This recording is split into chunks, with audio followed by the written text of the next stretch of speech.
د پاکستان طالب په نامه یک ټلویزیون د 12 بجو خبري ټولګې ته راغلاست نن دوشنبه د لړم یا اقرب 12مه چې د نومبر میاشتې د 3 نیټې سره برابر ده. په پیل کې د مهمو خبرونو سرټکی.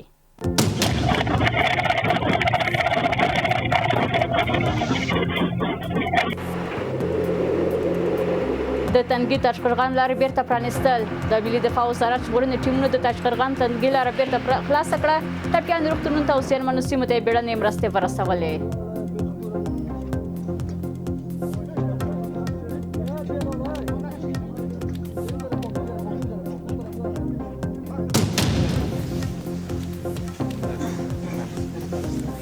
د فوټسال ملي لوبډلې سره د خلیفه سراج الدین حقانی لیدنه. خلیفه سراج الدین حقانی د یاد لوبډلې لوبغاړي وستایلې او هغوی یې د ټولو افغانانو رښتینی استازي بللي دي.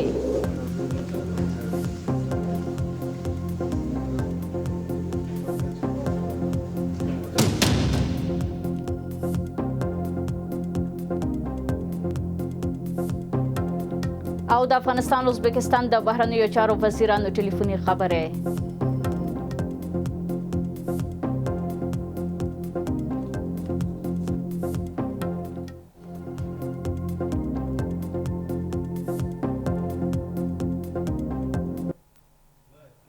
اوس هم بشپړ خبرونه.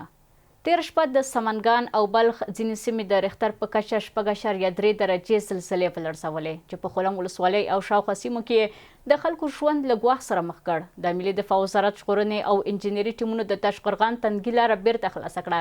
ټپیان روغتونونو ته ولېږدول شول او زیانمنو سیمو ته بیړنۍ مرستې ورسېدلې. د عامه روغتیا وزارت پر وینا تر دې دمه له 100 زیات کسان شهیدان شوي او له 300 زیات ټپیان دي. خو د ژغورنې ټیمونه او روغتیایي ټیمونه لا هم په سیمه کې بوخت دي. په همدې حال کې د برېښنا وارداتي لینونه د زلزلې له امله پرې شوي دي. خو تخنیکي ټیمونه هڅه کوي چې جریان ژر تر ژره عادي کړي. برادرای عزیز سنگایی که میبینید سر سرک عمومی دان تنگی تاشقرغان است. د هیواد شمال زون په تاشقرغان تنګي کې هغه عمومي لار چې د تېرې شپې د زلزلې له امله تړل شوې د اسلامي امارت دفاع وزارت اړوند 209 فتح قل اردو د ژغورنې او انجینرۍ ټیمونو په هڅو بېرته د ترافیکو پر مخ خلاصه شوه. د افغانستان ملي دفاع وزارت اعلان کړی چې د زلزلې له امله زیانمنو سیمو ته د ژغورنې ټیمونه او بیړنۍ مرستې رسېدلې دي. د دفاع وزارت په وینا د عملیاتو پر مهال د غره له ښویېدو بند پاتې هیوادوال وژغورل شول او ټپیان د عاجل مرستې لپاره نږدې روغتونونو ته لیږدول شوي دي. د رئیس الاسم د اسلامي امارت ویان ذبیح الله مجاهد په خپل ایکس پاڼه لیکلي بیګانې زلزلې په بلخ، سمنګان او بغلان کې ځاني او مالي زیانونه اړولي. د مړي د شهیدانو لپاره د جنت فردوس او ټپیانو د بیړنۍ روغتیا غوښتنه وکړي. د نوموړي په خبره د اسلامي امارت اړوند ټول مسؤلین او بنسټونه په سیمه کې بوخت دي څو اړین خدمات او بیړنۍ مرستې خلکو ته ورسوي. په همدې حال کې د عامه روغتیا وزارت چارواکي وایي تېره شپه شاوخوا 1 بجه د سمنګان ولایت د خلم ولسوالۍ او شاوخوا سیمې د زورورې زلزلې له امله ولړزېدي. د وزارت ویان ویلي له بده مرغه د دې زلزلې له کبله له 100 زیات په شهادت رسیدلي او له 320 زیات تر اوسه ټپیان دي. د تېره شپه د هیواد په ځینې برخو کې زلزله رامنځته شوې. له بده مرغه چې په بلخ او سمنګان ولایت کې نږدې 320 تنه زموږ هیوادوال ټپیان شوي دي. البته شهیدان هم تقریبا د 100 څخه پورته دي. د معلومات تر اوسه پورې ابتدایي ارقام دي. زموږ د ژغورنې ټیمونه همدارنګه روغتیایي ټیمونه په سیمه کې موجود دي. د افغانستان اسلامي امارت د عامه روغتیا وزارت د رهبرۍ لوري ټول روغتونونو ته امر شوی تر څو آماده اوسېږي. هغه ټپیان چې لا هم په سیمه کې موجود دي د هغوی لپاره روغتیایي خدمات وړاندې کړي او د هغوی په ژغورنه کې کار وکړي. البته بېلابېل ادارات په دغه برخه باندې بوخت دي او د عامه روغتیا وزارت هڅه کوي چې د هغوی سره په ګډه باندې د خپلو هیوادوالو د ژوند ژغورنې لپاره کار وکړي. په همدې حال کې د افغانستان برېښنا شرکت ویلي چې د تېرې شپې له زلزلې وروسته د ازبکستان وارداتي برېښنا په 2 ځایونو کې له نایاب آباد څخه تر سمنګان او له خلم څخه تر پلخمري پورې پرچاو شوې ده چې له امله د پلازمینې کابل په ګډون بغلان، پروان، پنجشیر، کاپیسا، لوګر، پکتیا، غزني او میدان وردګ په بشپړ ډول د ازبکستان له وارداتي برېښنا څخه بې برخې شوي. ګرانو هیوادوالو ته خبر ورکول کیږي چې تیر شپه 1 بجه له زلزلې وروسته د ازبکستان وارداتي برېښنا مزي په 2 ځایونو کې له نایب آباد څخه تر سمنګان او له خلم څخه تر خبري پورې پرچاو شوي دي چې له امله د کابل په شمول د بغلان، پروان، پنجشیر، کاپیسا، لوګر، پکتیا، غزنی او میدان وردګ ولایتونو باندې په بشپړ ډول برېښنا قطع شوې ده. سره له دې چې هماغه شپه مهال د برېښنا ټیمونو لومړني تخنیکی اقدامات تر سره کړل خو مزي بیرته فعال نه شول. له همدې امله تخنیکی ټیمونو ته دنده سپارل شوې چې د برېښنا بیرته نښلولو لپاره د لینونو مسیرونه بررسي کړي. همدارنګه د تاجکستان وارداتي برېښنا لینونه تر کندوز پورې هم پرچاو شوي دي چې له امله هغه ولایتونه چې برېښنا یې له تاجکستان تامینېږي له برېښنا بې برخې شوي دي. د افغانستان برېښنا شرکت تخنیکی ټیمونه په بیړني ډول د دواړو مسیرونو د بیرته نښلولو لپاره عاجلانه اقدامات کوي. له ټولو درنو هیوادوالو نه په ډیره مینه او احترام هیله کوو چې په دې برخه کې د برېښنا تر بیا وصل کېدو پورې له حوصلې او زغم څخه کار واخلي. د یادونې وړ ده چې د امریکای د جیولوژیکي سروې ادارې په وینا د زلزلې شدت 6.3 درجې و چې مرکز د افغانستان په شمال کې د مزار شریف ښار ته څیرمه د خلم ولسوالۍ سیمه ښودل شوې ده. د زلزلې اغیزې د بلخ، بغلان او سمنګانو په ځینو نورو برخو کې هم احساس شوی دی. د ملګرو ملتونو سازمان د شمال زلزله ځپلو سیمو ته خپل مرستندویه ټیمونه استولي دي. د ملګرو ملتونو سازمان اعلان کړی چې د افغانستان په شمال کې د تیر شپې زلزلې وروسته یې مرستندویه ډلې سیمو ته رسیدلي څو د خلکو اړتیاوې ورزوي او زیانمنو ته بیړنۍ مرستې ورسوي. سازمان په خپله اعلامیه کې ویلي چې د ژغورنې او مرستو ترڅنګ دوی د زیانمنو کورنیو ملاتړ هم کوي او هڅه کوي چې د زلزله ځپلو لپاره بیړنۍ انساني مرستې برابرې کړي. د ملګرو ملتونو دا ګام د خلکو د ژغورنې او د کړکېچ د مدیریت لپاره مهم ګڼل شوی دی او سازمان له نړیواله مرستندویه ټولنې غوښتي چې د شمالي سیمو د زیانمنو کسانو سره همکارۍ ته دوام ورکړي.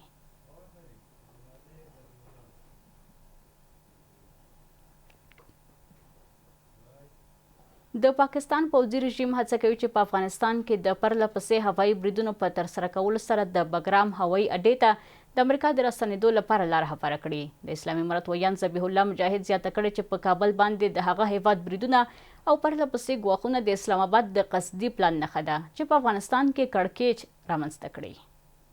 بګرام امریکا غواړي او بیا د پاکستان له خوا تهدیدونه کیږي او بمبار کیږي کابل باندې بیا بګرام اډه یو ځل بیا د ټولو پر خلو دا ځل د افغانستان د اسلامي امارت ویان ذبیح الله مجاهد په دې اړه خبرې کړې دي او د پاکستان وروستي بریدونه او د هغوی هڅونه له دې اډې سره تړلې ده. نوموړی وایي چې د افغانستان په خاوره کې د پاکستان وروستي هوایي بریدونه د اسلام آباد د هغو هڅو یوه برخه وه چې غواړي امریکا ته د بګرام هوایي اډې د بیرته ستنېدو لار هواره کړي. ښاغلي مجاهد له خیبر ټلویزیون سره په مرکه کې زیاته کړه چې په کابل باندې د هیواد وروستي بریدونه او تکراري ګواښونه د پاکستان د قصدي پلان نښه ده چې غواړي په سیمه کې کړکېچ رامنځته کړي. په عین حال کې چې بګرام امریکا غواړي او بیا د پاکستان له خوا تهدیدونه کیږي او بمبار کیږي کابل باندې بیا بې حرمتي کیږي او د موږ د حریم نقض کیږي نو دا د معلومیږي او بیا په مذاکرات کې خبره حل ته نه ځي چې حل کوي بیا تهدیدونه کې متصل سره روان په میډیا باندې دې نه معلومیږي دا او مایان او بخړول او مایان پکې نیول مطلب نو کچې دا ستوي بیا مخکې تاسو ویل چې څومره ضمانت کېدل د وربند دوام کې د ځکه ز امیدوار نه چې دا یو اړخ څه کاملا په خپل اختیار کې ده نه د بل چا په خبره بل چا د آداب لپاره پالیسی په مخ وړي. ښاغلي مجاهد دا هم زیاته کړه چې د افغانستان او پاکستان ترمنځ د ژمنو پر بنسټ د دواړو هیوادونو ترمنځ سوداګریزې اړیکې باید عادي وي خو پاکستان هڅه کوي چې د کوچنیو پیښو له امله سوداګریزې دروازې وتړي. نوموړي همدارا زیاته کړه چې انساني حالت باید له سیاست سره ونه تړل شي. ټول واره سمګو دی د پولو په اړه کې د دروازو په اړه کې د تجارت په اړه کې خبرې کړې دي دا ویل شوی دي چې دا بل سیاسي حالات سره نه تړو چې جنگ او وحشت هم پیښېدل دروازه باید بند نه وي تجارت باید خپل حال کې روان ده کډوړه هیوادونه تجاران لري راسدر سره لري مالونه جرازي مهاجرینو تګ راتګ د ناروغان جرازي دا انساني حالات دا د جنگ سره متو او دا د سیاست سره باید و نه تړو او ادم دا سوي د پریکړم د سیاست دا نه تړو. مجاهد زیاته کړې چې د افغانستان د اوبو مدیریت او کنټرول د افغانانو په لاس کې دی او افغانان حق لري چې د هیواد په سیندونو او د اوبو سرچینو باندې د اوبو پروژې جوړې کړي. یادي واقعیت افغانستان په خپل خاور کې ډیم جوړي او بو جوړي کنټرول کې د افغانستان خپل اختیار ده. اکسترا پاکستان هم دا کار کوي چې خپل خاور کې ارڅو کې کولای شي. خو د کونړ سیندم کو جوړیږي زما معلومات دا چې هغه پاکستان ته ضرر نه کوي ځکه هغه بیرته خپل مسیر باندې زی صرف لار کې به وونه استفاده کیږي او بل خواته نه منحرف کیږي. د کونړ وو بیرته به دغه سیند ته ورز رواني. لکه دقیقه مطالعه وس هغه د پاکستان لپاره هیڅ مشکل نه جوړي. د سینې کې دا وو بنديږي یا دا وو دلته چکل کیږي یا به دا وو بل بیا دغه دریاب ته ورز دریای کابل. مجاهد د کابل او نوې ډیلي ترمنځ سوداګریزو او ډیپلوماټیکو اړیکو ته هم اشاره وکړه او ویل چې هند او افغانستان له دې پرته نور اړیکې نه لري. نوموړي زیاته کړه چې د پاکستاني طالبانو مسله یو سیمه مسله ده. ښاغلي مجاهد له رسنیو سره په مرکه کې وویل چې پاکستاني پلاوی د استانبول په خبرو اترو کې د خپلو کډوالو له منلو انکار وکړ. نوموړي وویل چې د خبرو اترو په لړ کې افغان پلاوی وړاندیز وکړ چې که پاکستان د افغانستان په خاوره کې د خپلو کډوالو د مسلې په اړه اندېښمن وي نو افغانستان چمتو دی چې دوی وسپاري. خو پاکستاني لوري په بې پروایي سره دا وړاندیز رد کړ. د افغانستان د کورنیو چارو وزیر خلیفه سراج الدین حقانی د هیواد د 19 کلنو فوټسال ملي لوبډلې له غړو سره لیدنه کړې ده. د کورنیو چارو وزارت د معلوماتو له مخې خلیفه سراج الدین حقانی د یاد لوبډلې لوبغاړي ستایلي او هغوی د ټولو افغانانو رښتینی استازي بللي دي. ښاغلي حقانی له لوبغاړو غوښتي چې د لوبو په ډګر کې د افغانستان اسلامي او ملي ارزښتونو استازیتوب وکړي، د انضباط او ورورولۍ روحیه دې وساتي او تل د هیواد د ویاړ لامل وګرځي. نوموړي د لوبډلې روزونکو او د اولمپیک ملي کمیټې استازو ته د هر اړخیز ملاتړ ډاډ ورکړی دی او ژمنه یې کړې چې د ځوانانو د سپورتي فعالیتونو د پیاوړتیا لپاره به لازمې اسانتیاوې برابرې کړي. د 19 کلنو کم عمره فوټسال ملي لوبډله ټاکل شوې چې په نږدې راتلونکي کې د سیمې په یو شمېر نړیوالو سیالیو کې ګډون وکړي.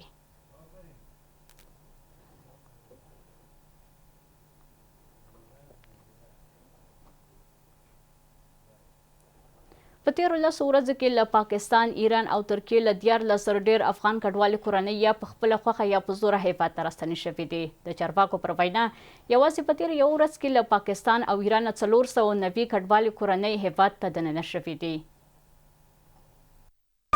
د کډوالو او راستنېدونکو چارو وزارت ویان مفتي عبدالمطلب حقانی وایي له پاکستانه د جبري شړلو له شدت وروسته د راستنېدونکو کډوالو شمېر زیات شوی دی.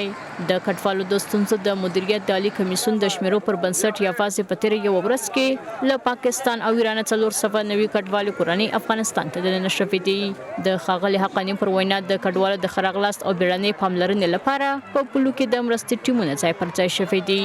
په تیرو 10 ورځو کې له ایران، پاکستان او ترکیې هیوادونو څخه په خپل خوښه او اجباري ډول 14,114 کورنۍ چې د افرادو تعداد 70,414 تنه کېږي هیواد ته راستنې شوي.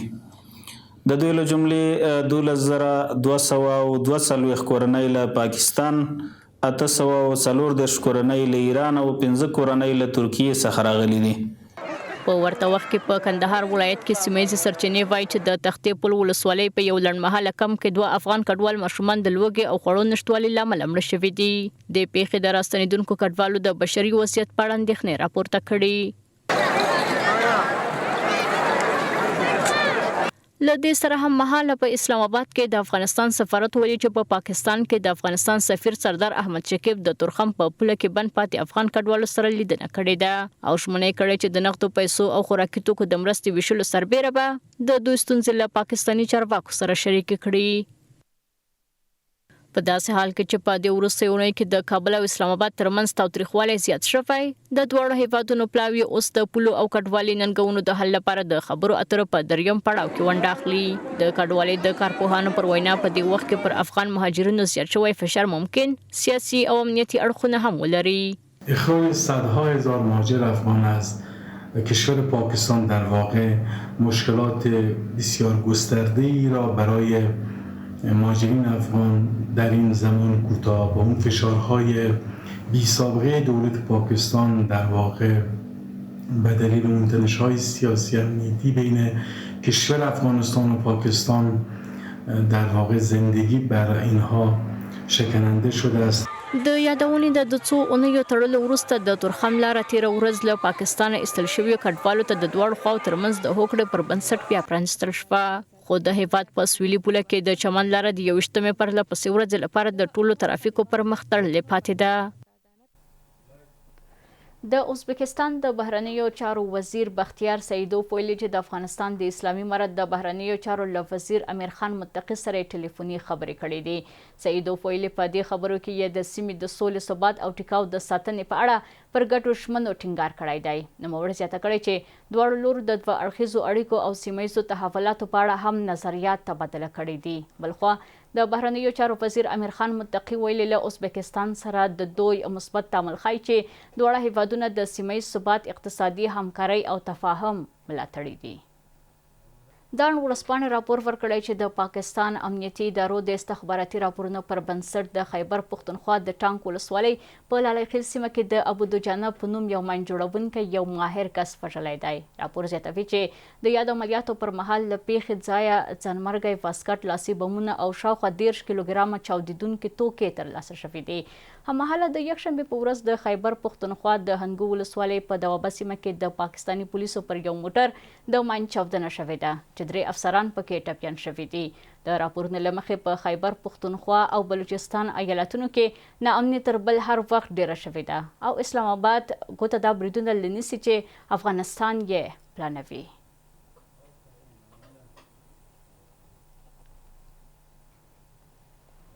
له تاسو خپل ټولو همکارانو په مننې سره زموږ د 12 بجو خبري ټولګه پر همدې ځای پای ته رسیږي. تر بیا د خدای